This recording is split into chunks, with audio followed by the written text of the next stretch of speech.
فرع فرتأت برع خاط قبل تخدين كم قوي خاخي ساعات يابك معتبر خسادنا أيتها لخاودنا هاي ما ناسنا لجلوت لنا ويلا وفيكم أتوب برعهم تقول تخدينكم قويكم كيدو كندنا يجي عد ما يهاكم أليان تولد السمانية دي قلوتكم ساعتكم يغني ماني ناجي قلوتنا قلوتكم منيبوه قلوتكم منيبوه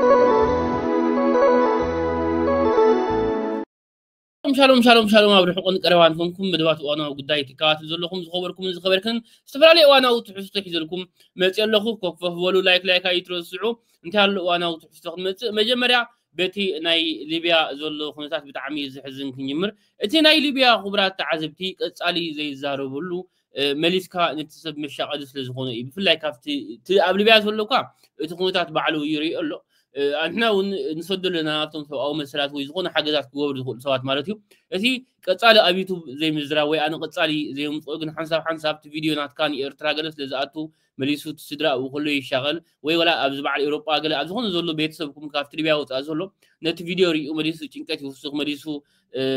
كستاي يوسخ شغلوت يوسخ امبر حساب زغانن لوطي الو خوين سديت سمعني ابيتو قصال زاربي كاب زعوات قدايسي بقى ولا تفتحس دنجيو تفتحس دمص خوين زي سمعني بعلو اغزابير يحلوكم اغزابير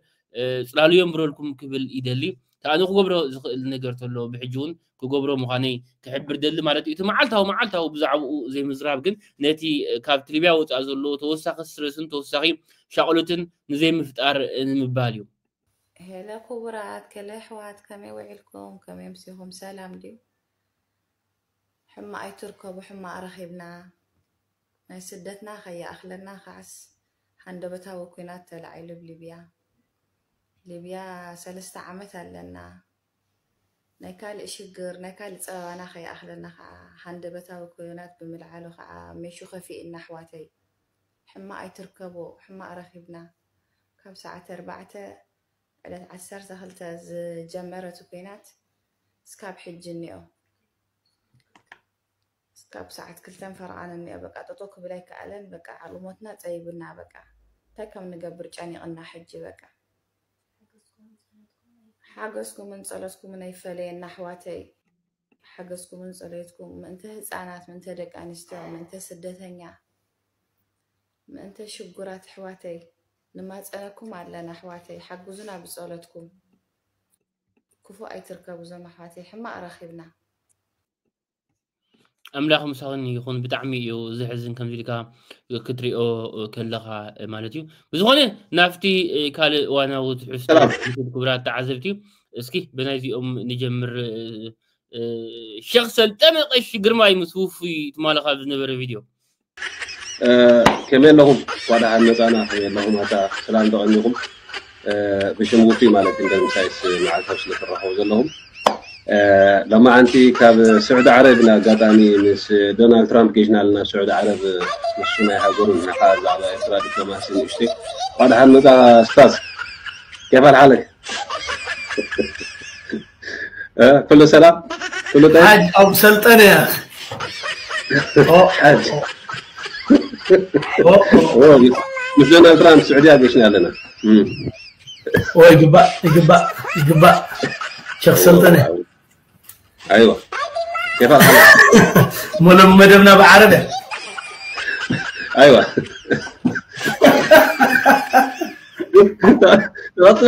طلع شيخ سلطنة قصي قرماي كلتي تحوسنا لا من جدة ايوه انت في جدة تمام ايوه جيتي دبلوماسي قال مستودد حنك نقرأكمنا نجزيجن أوشنا لنا مستحرم مالتي ترامب سعودية خمس قشة في كلها ጌታቸው ረዳ ግን ወንድ ነክ እግዚአብሔርን ذا ودي تريوا زلكم ناي هيغده دغافي ግን ካፍቶም ንጽምዶ ዘይተቀበላ ምስትግራይ ጽምዶ ይንገብርን ዝብሊ ንጌታቸው ትማል እንዳና አደው ዒሉ አንተ ማለት ልክ ያ የፕሪዝን ብሬክ ቲባግ የሚባለው ካራክተር የነበረ አንድ ናችሁ ፕሪዝን ብሬክ ፊልም ሪኹም አለኹም ማብሎ ቲባግ ዝባል ወዲ በቃ ሞቶ ማይሞት ቆዳ ቀይሮ ጾታ ቀይሮ የማይበገር ናችሁ ሁለታችሁም ማለት ነው ትናንት የትግራይ ስፖክስ ፐርሰን ያለክ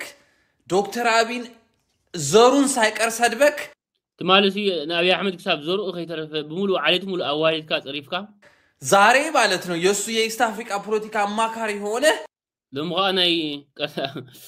ناي قرن أفريقيا ناتو أمخار خون كلها ንስሐ ገብቻለሁ ቢያንስ ብለህ ስታወራ እኔ በጣም በቃ አደነኩክ እግዚአብሔርን ማን እንዳንተ ጌችዬ እግዚአብሔርን ነው ምልክ ፖለቲካ ማለት እንደዚህ ነው በቃ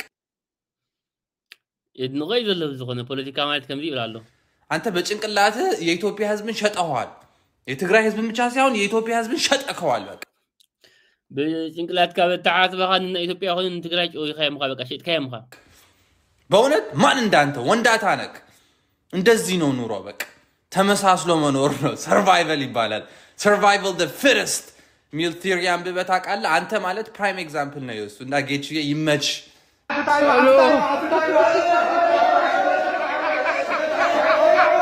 كبرات عزبتي تمالي حوحات كبوليتيكا إثيوبيا تسريزو مستبهله زي تفرالي زينات بزعبو خسرح وعلى حادير مالتيوم زيوم تريوم زلهم قا حوحات ميتا يوم يلا قوسو موديوم زحزو زلو قالون زحر كله سلمتاي حوحات كإثيوبيا إلى مالتيو بعفشا كم ديش نشوكا شعونا مالت مال مدبي تزاريبا يرى حزب تግራይ ካብ ላግፂ ወይ ካብ ሕርቅ አንወጪ ነዝኾነታት ክሪኡ ዘሎዎ ምክንያቱ ዝነገራት ናብ ኩናት ገጹ ከምርሕ ዝለዓለ ተኽእሎ እዩ ዘሎ ብዙሓት ተጋሩን ሃገር ንምዃን ኩናት ክፍጠር ኣሎ ዛ ዓይነቱ ዘረባታት ተዛረቡ ኣለው ናብኡ ድሓን ስዒበ ከቕርበልኩም እየ እዛ ቪድዮ ሞ ንጀምር ንረኣያ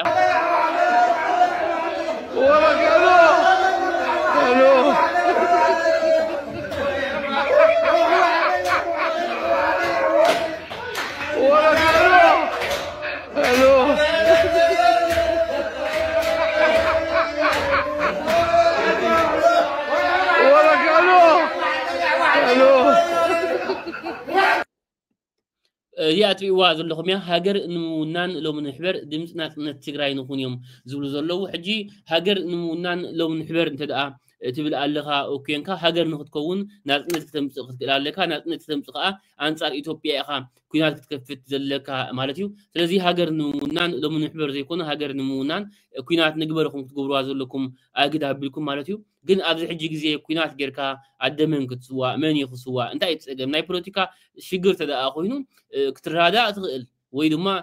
ሕወሓት ካልእ ሜላ ክፍጥር ክእል እምበር ሕጂ ድማ ሃገር ንክትከውን ኢልካ መሊስካ ሓድሽ ኩናት ንዓይ ጽቡቕ ኮይኑ ኣይስምዓንን እቲ መንእሰይ ብሓቂ እዩ ሕጂ ክዋጋእ ዝኽእል ህዝቢ ትግራይ እቲ መንእሰይ ብሕጂ ኩናት ክፍትልካዮስ ክኽፍት ዝኽእል እዩ ብዝኾነ በዓል ባሻ ደስታ ገለ ካብ ዝብልዎ ዘለዉ ንርአ እቲ ዕንክሊል ካብ መሰረቱ ክተርፍ ተኮይኑ ሃገሮም ገዲፍካ ሃገርካ መስርት انتريهم وصلنا انت حاسيمهم مسنا مزبلو منبار اي اخلن اي كالن صباح بزقرب لك ناشوا اجندا اي تجرم نسوم سرحم يوم سرح زلو نسخه اب مردا فصيم كامبر نسوم حديث ነገር አይገበሩም بتخنا حساب زقلت بامايت عمتات ناشرحي بوليتيكوم افيومنا አለው ስለዚህ ካብኡ ተናጊፍካ እቲ ደልዮ ንኽኸውን ብደቀቅቲ ውሽጣዊ ጉዳያት ከይተፈተንካ أفتي لحبار بهجي بحبار عسل بمبار ببزحي زاربوا زلويهم سلزي هاجر نمونان كنواجه لنا إزير كثير كهال أيقونن جن أبزح جي جزية طلع لنا عي تكونات أجدها سخينو أي سمعنن قال إيرترايان كان بعلتهم محاونا خمس حفوحات يركم بالكم بوليتيكا TPLF كبوليتيكا إثيوبيا تجراين مستسرزة تجراي كم هاجر زبل من قصاص جمير الله نمخانو تجراي هاجر تكون زغل بوليتيكا وعقم الله واديو هاجر تكون زغل بوليتيكا وحبرة الله ديو نون هاجر كل اللي تكون نبزي تقول له درجة ودي قانها اللوت تجراي كم هاجر زبل حتو خلعل سلمن تاي زبل حتو زفتريو بناتي امنت زي حتو هاجرنت زبل حزبي تجراي زربح حيكونن تجراي أبزلاتو كم زلاتو بالسكتن سلماويتن كتكون كم تغلي زأمن تجراي عقم سبع اللواء من أربعة تجراي هاجر كتكون أنت خوينا حنتن مرج اللواء أنت اسم الشعبية أنت اسم سبوك حرام كوينا أبقارات كيلو زلو كشاو سرعات بالسجنا تواجي أخذ سعره اللواء إذا خازك عليه مثلاً نمثال اسم الشعبية خوينا أنت جيراتو تجراي كم هاجر زبل سياسي دوليوديوم من أربعة هاجر سيميتيك كفتر أنت خوينا جن اندعي فينالي هاجر تجراي هاجر سيميتيك كتفتر كتبل هاجر ዝኾነት ኤርትራ ምስኣን ከም ዘሎ ኣይንረስዕ ብምባል ብሓፈሻት ዘሎ ኩነታት እዩ ገሊጹ ማለት እዩ ብዝኾነ ግን ብዙሓት ሰባት ንኣብነት ኣነ ኣባል ህወሓት ኣይኮንኩን ኣመራርሓ ህወሓት እውን ኣይኮንኩን ንግዚኡ ግን ደጋፊ ህወሓት እየ እቲ ውድብ ካብ ድጋፈይ ዝጥቀም ነገር ክህሉ ይኽእል እዩ ይኹን እምበር ወኪል እቲ ውድብ ግን ኣይኮንኩን ስለዚ ሃገር ንኽንከውን ክንገብሮ ዝግባአና ነገር ክንገብር ኣለና እዮም ዘለዉ ሃገረ ትግራይ ንምስራት ጌርካ እቲ ኩናት ዘይተርፍ ኮይኑ እየሰማዓኒ ግን ይሕዝነካ ክንደይ ሰብ ክጠፍእ ይኽእል ብሕጂ ከዓ ኣቃይልኩም ኣይተረኣይዎ ማለት እዩ ስለዚ ኣነ ከምናተይ ህወሓት በቃ ፖለቲካዊ ውድብ ተሰሪዛላ በቃ ትእለ ወላ ትዕርፍ በቃ ትዕርፍ ብዙሓት መንስያት ትግራይ እንዲዮም ዘለዉ ብዙሓት ውድባት ትግራይ እንዲዮም ዘለዉ ዕድሎም ይረኣዩ ይረጋደጉ እሶም ይፈትኑ ካልእ ምርጫ ይሕሰቡ እሶም ኣይኮነን ሕጂ ከዓ ህወሓት ናብቲ ፖለቲካ ንምምፃእ እንተ ደኣ ኩናት ክትፈጥር ኮንካ ማዕረ ክንደይ ዕንወት ከምፅእ ዝኽእል ማለት እዩ እዚ ንኣብነት ናይ ሃይለ ኣረፋይነ ትሪእዎ ኣለኹ ማለት እዩ በቃ ኩሉ ሰብ ሚድያ እዩ በዓል ደደቢት ሚድያ ገለ እንታይ ይብሉ ማለት እዩ ብምልኦም ከማዮም ዘለዉ ቁጥሪ ሓደ ሕጂ ካብዚ ፅሑፍ ትሪእዎ ዘለኹም እዛ ዕድል ከይተምልጥ ሓደራ ቁጥሪ ሓደ ስሩዕ መንግስትና ናብ ቦትኡ ይመለስ ክልተ ሰራዊትና ይጠናኸር ይመዓራረ ሰለስተ ምስ ጎረባብትና ሰላም ንፍጠር ጽምዶ ይፍጠን ቁጥሪ 4 ናጽነት ትግራይና ይረጋገጽ ብዓንቀጽ 39 እውን ቁጥሪ 5 ካብዚ ሕማቅ ዝኾነ ተዓዲ መሪእና እንገላገለሉ ሕጂ እዩ 6 ከይንማታ እንፍጠን ዕድል ከይተምልጥ ሓደራ ብምባል ዝሕጂ ረይዎ ስለዚ ዕድል ከይምልጥ በቃ ክንዋጋ ኣለና ይኻል ኣይኮን ፍጥኖ እዚ ሕጂ ናይ ሃይለ ትሪእዎ ዘለኹም ናይ 2017 ንቅድሚ ክንደይ ዓመት ካሎ ማለት እዩ ኢትዮጵያ አንድናት በወሬ የምትፈርስ ነገር አይደለችም ሀገር አይደለችም ኩሻ ባለ ቁጥር እንደደረቀ ቅጥል እዚ ሕጂ ትሪእዎ ዘለኹም ሃይለ ቅድሚ ሕጂ ኢትዮጵያ ሳፖርት ገብራ ከም ዝነበረ ኢትዮጵያ ትዕወት ይብል ከም ዝነበረ ገለ እዮም ምምፅኦ ዘለዉ ናይ ቅድሚ ሕጂ ግን ኣብዚ ሕጂ ግዜ ዜርካ ኩናት እዩ ዝብል ዘሎ ኣብ ባህላይሲ በቃ ናጽነት ትግራይ እዮም ዘሎ ስለዚ ትግራይ ክትከውን ኮይና ክዋግኡ ኣለዎም ማለት እዩ እዚኣ ስእሊ ኣለው ምሽር ካብቲ ባህል ዝሕዘነት ንሪኦ ኣዴታት ትግራይ በቃ ድኒለን ይነብዓ እየን ዘለዋ እንዳ ነብዓ ኣዴታት ትግራይ ታይሎም ጽሒፎም ኣለዉ በቃ በዚ ስርዓት ኣዴታት ዕረፍቲ ስኢነን መራሕቲ ብዝፈጠሮ ፀገም ኣዴታት ከምዚ ኣብ ሓመድ እናተለለዋ ክምህለላ ክትርኢ ብጣዕሚ መሕዘን እዩ ብምባል እዮም ሸሪሎሞ ማለት እዩ ስለዚ ከምዚ ዓይነት ኣዴታት ኣባይታ ወዲቐን ይነብዓ ተለዋ ብናይ ዝሓለፈ ዘይተኸሓሳ ሕጂ መሊስካ ውድብ ክተድሕን ወይ ገለ ክትብል መሊስካ ኩናትስ ደጊምካ ዋጋ ምኽፋል እዩ ኣነ ዝብል ማለት እዩ ስረዛ ህወሓት ዝምልከት እዚኣ ወይና ንርአያ ታስረዛ ሕዚ ግንቦት 5 ግንቦት 7 ዝስረዘ ይኮነ ህወሓት ምስተሰረዘ እዩ ህወሓት ዝተሰረዘ ናብቲ ናይ መኸተ ኩናት ናብቲ ጀኖሳይዳል ኩናት ክንምክት ምስኣተና ኣብ ጥር ወርሒ 2013 እዩ ተሰሪዙ مستسرز يحزون استمالس حقه وسبنت نحو واحد يلا يا ود مقاويت ما شباري وانت وايلنا وقت كل 2013 زوج ببيت مغرب مالي ثلاث تسرزا حزت مسح 11 سرزا نحن يقولنا شعات مستسرزنا حقه وسبنتنا اي تمالس حزت على زلا انا نحاسه سيرتيفيكيت كل 2016 مسات سيرتيفيكيت حداش مزقاوة دي أرمين قبلن إلينا بذا حداش سيرتيفيكيت وانا نقر هو حد رخوان منم نقر إلا منم بزي أزر رخونا أفلوت إلا بزي أزر رخونا يو روح إلا منم إحنا أزدلنا تخلتشن 10 تسرزت الملسي أنا 5 عامات ودب ترقاق مكلون زلالو بناك التشحن 16 أم تمرت نحاسة ودب كنت كوين غالي زدت كايخون تطفو لك مالت نبت واحد هذا حد شو واحد يكون زي زي هاوت كون زي تغلي كتكونس بسر زي تغل مالت حتىتنا تسرز زي مالس ها 2010 سنة تسرزت المالس بس هم زهاونا حدش مزقبا ما هاي نقبلنا الذي كاب فشاع معلتون تناجرومي أو حد خلت معلتون بعلي بدودابي بعلي تحريقون لازم ذا صرت كذي عيناتنا يعني وزن لازم حز جبر تكنيكال صوتاي مكريك قلال كذي قدم مرجع بورد مرجع አራዝማለሁ ሲል ብዙዎቻችን ስንስማማ ቲፒኤልኤፍ አልስማማም ብሎ የገባንበት ቀውስ ይታወሳል። ኦኬ እዚ ናይ ደብረጽ ናይ ዝሓለፈ ሰሙን ካብ ዝተዛረበ ኢንተርቪው ስለዚህ ነቲ ናይ ኢትዮጵያ ከም ዘይቅበሎ ዝሓበረ እዩ እዚ እውን አብይ አሕመድ ናይ ዝሓለፈ ኮይኑ ብዛዕባ ናይ ህወሓት ተኸመይ ጉዳይ ከም ዝመጽእ ዝሓለፈ እዩ ዝገልጽ ዘሎ ምን ያክል ሰው እንደወደመ ምን ያክል ሀብት እንደወደመ መገመት ትችላላችሁ። ያ የወደመ ሀብትና የወደመ የሰው ህይወት በትክክል ሳይገመገም እንዴት ጠፋ ሳይባል ሌላ ጥፋት ማምጣት ጥሩ አይደለም። ህዝብ ይጎዳል። እኛ ባለፈው እናንተ የምታውቁት ህግ ያሻሻል ነው ቲፒኤልኤፍ እና መሰል ፓርቲዎች በህጋዊ መንገድ ተመዝግበው ህጋዊ ፓርቲ እንዲሆኑ በአዋጅ አሻሽለናል። ታውቃላችሁ መንግስት ፍላጎት አለው ማለት ነው። ያስፈጻሚው ስራ 100% ሰርተናል። ፓርቲ ለፓርቲ ውይይቶች ነበሩን፣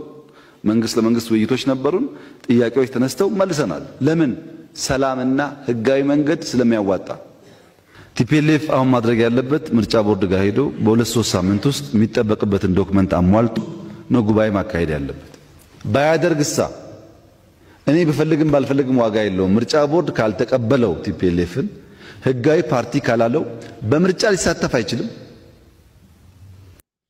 አብይ አሕመድ ሒታይ ዘሎ እቲ ሓላፍነት ካብኡ እንዲዘውርዶ ዘሎ ቶም ናይ ምርጫ ቦርድ ምርጫ ዝሳተፉ ማለት እዩ እሶም እንተዳን ህወሓት አይተኸውን ኸይለም በቃ አይኮውን ዘሎ ስለዚህ ዜርካ ሲ በቃ አይቅበሉን እዮም ማለት እዩ መንግስት ሊሆን አይችልም። ምን ማለት ነው? ተመልሰን ደግሞ ጦርነት እንገባለን ማለት ነው።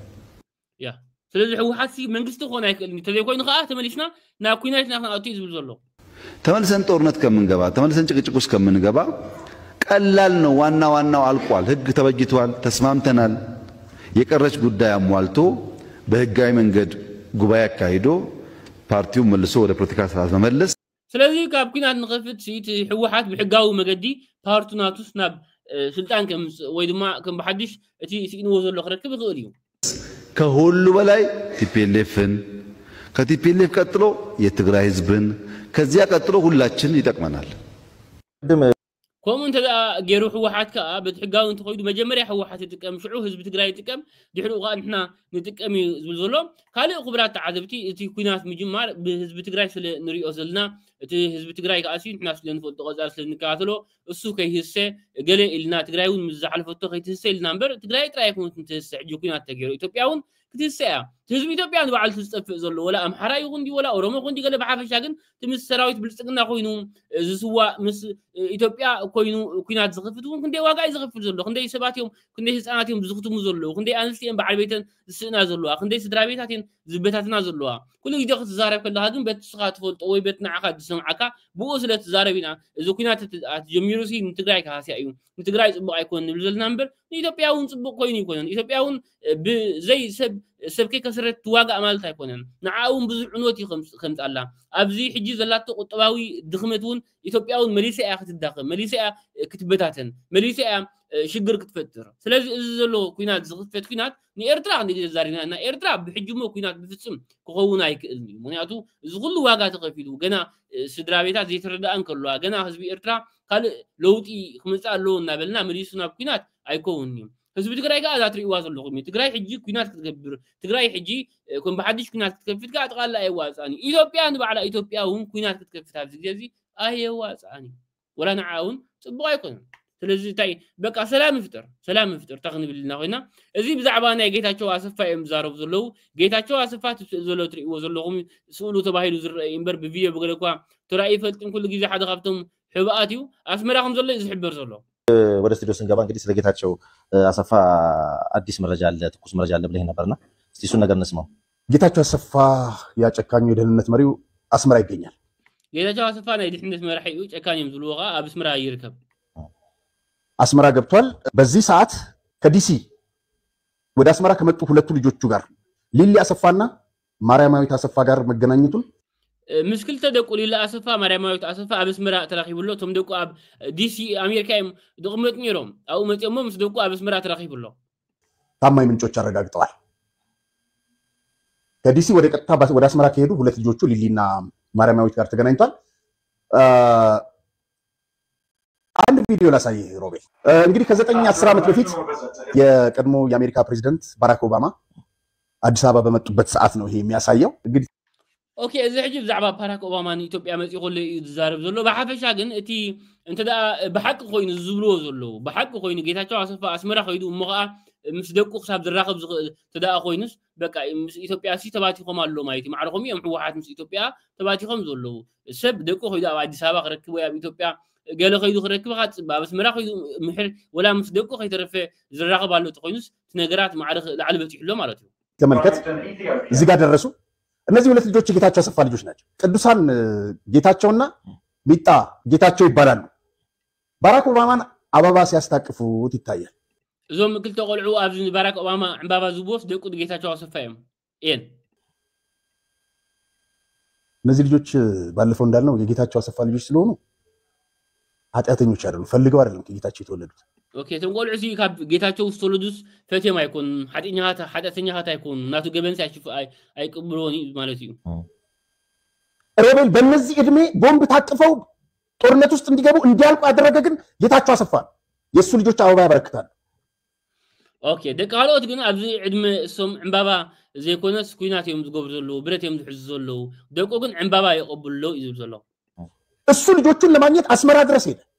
ኮሎኔል ተወልደ እምበር እነሱ ከአሜሪካ መጥተው እዛ በስራ ኃይለ ሥላሴ ግርማይ ወድም ቤቴ ሁሉም ልጆቻቸውን አሜሪካ አስቀምጠው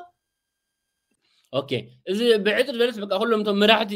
ደቆም አሜሪካ ቆሚጦም ደቆም ኣብ አስመራ ኸይዶም ረኽቡ ገለ ረኽቡ በቃ ተወዲ ምስኪን ትግራዋይ ከዓ ናብ ኩናት ይምርሕዎ ይዝብ ዘለው ዝኳ ኩላኩም እንታይ ምን አለ ያቀርና አፍሪካ ደቆ ናብ ኩናት ወይ ናብ ገለ ዘሳትፍ ኩሎም እዮም ደቆም ዝኸዱሙ አበባ እዚ ጉንጉን እየሰጡ አስመራ ሄዶ ልጆቹን ለማግኘት ከዲሲ ልጆቹ ሲመጡ የትግራይ እናት ልጆቿን እንግዲህ የጌታቸው ልጆች እዛ ሄደው ያንን አቀባበል አደረጉ የዛሬ 10 ዓመት አሁን ልጆቹን ለማየት አድገውለት አስመራ ሄደ እኚህ እናት አንድ ልጃቸው እንሰ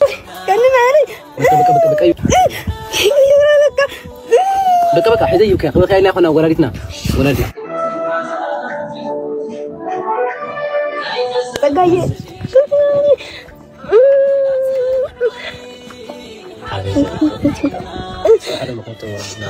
ጸጋ ይባላል ልጃቸው ነው አንድ ልጃቸው በጣም ደግሞ አንድ ፍሬ ጀምሮ ብዛዕባ ሓደ ወደን በቃ እሱ መይቱ ዘይካስ ነቶም ምራሕቲ ክሃርም ኢሉ እዩ መሳኪነትና ደው መልሶ መሸቀጥ እዮም ዝገብርዎን ዘለውን ሰንደቅ እንዲሳእና እምበር ሓልዮም ሎን ኣይኮኑን ግን ነቲ ባዕነቶም ምራሕቲ ክረኽቡ ኢሎም እዮም ነቶም ምራሕቲ ናይ ትግራይ ንክሃርም ኢሎም እዮም በጣም በለ ተቀሻም ሄረ ስኳራም ሄረ ትምህርት ቤት ሃይ ስኩል እንደዚህ አስተምሬ ስኳራም ሄረ عمت المنطقة قدوة تمايرو خرينا خفلكو يشكل الليل اسألي ما يميتنا مني قوة تربيع عمت لازم حلب سلمت لي موت عارم أسلي ما يسوي سوي بقى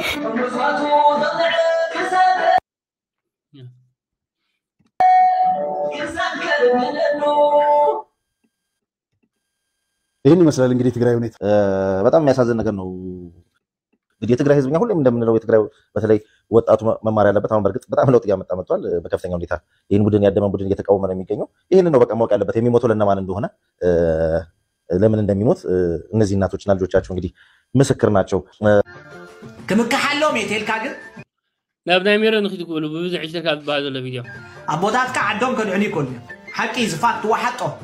ዓዲ ሙሉ እንዳተኣሰረ ገዛውቲ ናይ ዓዶም እንዳፈረሰ ህንፃ ድኹዕ እንዳኾነ ከድዕኑ ይከኣሉ ደቆም እንዳተሰደድና ኣይድሓኑና ኣይድሓኑና ሕጂ ብስእሎም ጌርካ ግን ክትፍትን ትኽእል ኢኻ ትዋረቕ መስለካ ክእል ከተታልል ትኽእል ኢኻ ነብስኻ ስልጣናትና ስልጣን ይብልካን ስደተኛ ኢኻ ስደተኛ በስልጣን አለው ወይ ሕጂ ኣቦታተይ ስልጣን ሒዞም ኣቦታትካ ስልጣን የብሎም ኣቦታትካ ኢሳያስ ዝሃቦም ስልጣን ጥራሕ ይዘለዎም ሕጂ ኢሳያስ እንተዘይደልይዎም ተሓሪቅ ሎም ምሸት ጠፍዮም እዮም ዝሓድሩ ኣቦታትካ ስለዚ ክምክሓሎም የትልካ ግን ኣቦታትካ ዓዶም ከድዕኑ ይኮኑ ሓቂ ዝፋት ዋሓጦ ዓዲ ሙሉ እንዳተኣሰረ ገዛውቲ ናይ ዓዶም እንዳፈረሰ ህንፃ ድኹዕ እንዳኾነ ከድዕኑ ይከኣሉ ደቆም እንዳተሰደድና ኣይድሓኑና ኣይድሓኑና ሕጂ ብስእሎም ጌርካ ግን ክትፍትን ትኽእል ኢኻ ትዋረቕ መስለካ ክእል ከተታልል ትኽእል ኢኻ ነብስኻ ስልጣናትና ስልጣን የብልካን ስደተኛ ኢኻ ስደተኛ በስልጣን አለው ወይ مس حزب تግራይ ክትዕረቕ ይቕረኽ ትበሃል ምስ ወያነ ትኽእል ተኾንካ ንምንታይ ኻ ኣቦታትና ምስ ኣቦታትና ዕርቂ ክትገብር ዘይከኣልካ ተጋሩ ደብረጽዮንን ምግበይን ድሕር ነስመራ ኻኣቱ ዝኽእሉ ኮይኖም መስፍን ሓጎስ ነስመራ ኣትዩ ኣፍታ ዝተቓለሰላ ሃገር ክነብር ዘይክእል ምኽንያት ስለምንታይ እዩ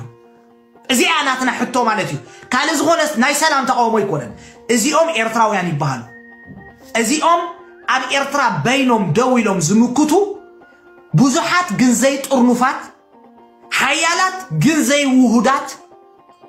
ራእ ዘለዎም ግን ስጉምቲ ካብ ሙሳድ ስቕ ኢሎም ዝዕዘቡ ዘለው ሳይለንት ማጆሪቲ ይበሃል እዚኦም ኤርትራውያን ናይ ባሕቂ እዮም ሰብኡት እዮም ከም መንበሳ በይኖም እዮም ዝምርሹ ከም